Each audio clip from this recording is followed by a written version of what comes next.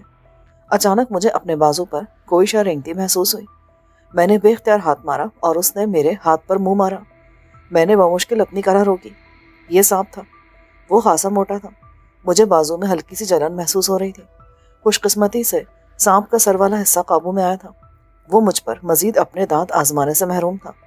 میں نے اسے گھاس سے کھینچ کر آگے کیا اور دوسرے ہاتھ سے اس کا نچلا حصہ تھام لیا، ورنہ وہ میرا بازو جکڑنے کی کوشش کر رہا تھا۔